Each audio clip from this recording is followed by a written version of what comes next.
Hey y'all, my name is Josh Canning. I'm a blogger at CanadianCatholic.net. Today I wanted to talk about depression, specifically how those of us who suffer from depression, anxiety, etc., how we can interpret that with regards to our Christian life, and how somebody who has that can still walk tall in their depression.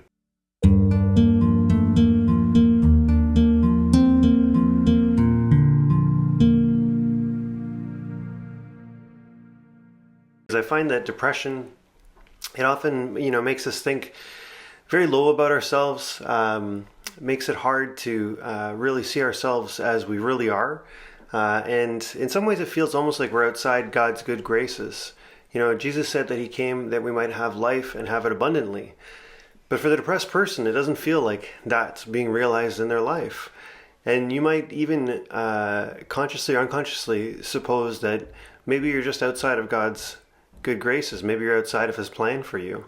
Well, I've definitely felt like that in times past, and I want to share some things that have helped me remember to walk tall while being depressed as a Christian. Okay, the first thing to remember as a Christian with depression is that depression does not equal rejection. So as I spoke to that's the heart of it. We're not rejected by God for the fact that we have this particular affliction. There's all kinds of things that can go wrong in this life. We have all kinds of sicknesses and injuries and tragedies and loss. And, we Catholics, we call it at times a veil of tears. This transient world that's passing before us is hard. And many of us have different ways of suffering. Sometimes we use the language, different crosses to bear. And for those of us who have depression, that's just simply our cross to bear. That doesn't mean that God has rejected us. That doesn't mean that we're not Christian. Doesn't mean we've fallen out of the Christian life for the fact that things are a little bit tougher than they normally are. So just remember that the depression, and tell yourself this if you're feeling it, depression does not equal rejection. You can be a depressed Christian, and that's okay. Number two, and this is a positive thing, depression helps us grow in humility. I mean, depression facilitates growth in humility. It's not hard to be humble when you feel so low. Depression really can. It's almost, for me in my life, it inoculates me against getting too prideful. I mean, some of us probably struggle with this, to varying degrees, but I find it's very easy to become self-reliant, to begin to think that I'm, of my own wiles going to be able to solve every problem and fix things. And depression reminds me how small and fragile I am. Depression reminds me that I am just like a child. In God's eyes, I am just a child. And I have to remember that. And it's funny, but this is a funny side effect. Again, nobody would ever seek out depression as a way of being humble, but depression, one of its side effects is it enables us to take ourselves a little bit more lightly and remember how small we are. The third thing to remember in order to walk tall as a depressed Christian is that God's grace is sufficient. Even in this difficult circumstance, God's grace is sufficient. For me, one of the challenges for me when I'm having depression is I feel really guilty about the way that it affects those close to me. When I'm anxious, when I'm depressed, I'm less of a help around the house. I have 6 kids. I have a wonderful wife. And there's a lot of guilt around not being stronger for everybody, not being graceful, getting overwhelmed, at times wanting to retreat and hide and seek quiet. Those things are difficult, and I feel guilty about that. But I have to remember that God gives grace in every situation. And in this situation, where I would prefer to fix myself and to be stronger, I simply am depressed. I simply am struggling with mental illness. And I have to allow God's grace to work in that and not expect or not demand that I be healed of that and be fixed.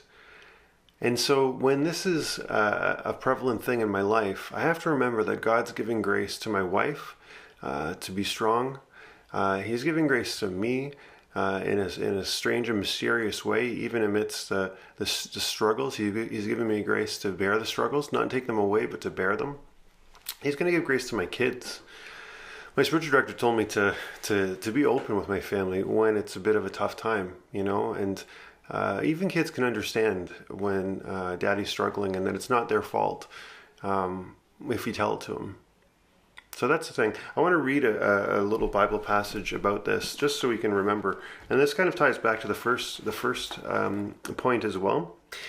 In 2 Corinthians chapter 12, Paul says this, and this is the Ronald Knox translation. It says, "And indeed, for fear that the surpassing revelation should make me proud, I was given a sting to distress my outward nature, an angel of Satan sent to rebuff me. 3 times it made me entreat the Lord to rid me of it. But he told me, my grace is enough for thee. My strength finds its full scope in thy weakness." This is the passage referenced often, the so-called thorn in my side passage. And it reminds us that God allows us sometimes to struggle with something. And that St. Paul says the same thing, lest pride overcome me. God allowed this and said, my grace is sufficient. And we can remember this when we struggle with mental illness, that God's still giving his grace. Paul didn't say that God's grace was cut off from him for the fact that he didn't remove this sting in his flesh. And we can remember the same. God gives grace even amidst sickness, illness, struggle, injury, etc. And we need to remember that. Okay, the fourth thing to remember in order to walk tall as a Christian with depression is that you are royalty. You need to remember that you are fearfully and wonderfully made. You might feel like you are not worth, a couple quarters, but you are fearfully and wonderfully made, regardless of how you feel. Do you know that we are remade in Christ? Do you know that we are God's own sons and daughters? Like, that's just wild. We are royalty. We are princes and princesses of the Almighty King. And we need to remind ourselves of that. It's not dependent upon how we feel. It just is. And so you need to remember that. You are royalty. You are fearfully and wonderfully made. And don't forget that. So those are my 4 things to remember in order to be a Christian and to walk tall with your depression. And I hope that they've been helpful to you. What are your tips on walking tall as a Christian with depression? How do you keep your head up? If you've enjoyed this video, check out my blog posts on the same topic on CanadianCatholic.net. One is called How Being Tested by Depression Brought Growth. And one is called Depression. I really hate depression, but it has an upside. You can also check out a video my wife and I just shot about how to support a spouse with mental illness. That's at Lisa Canning's channel, or you can click on the link below. I hope this video has been helpful to you in some way. I encourage you to continue to walk tall. You're not outside God's good graces. He loves you just as you are.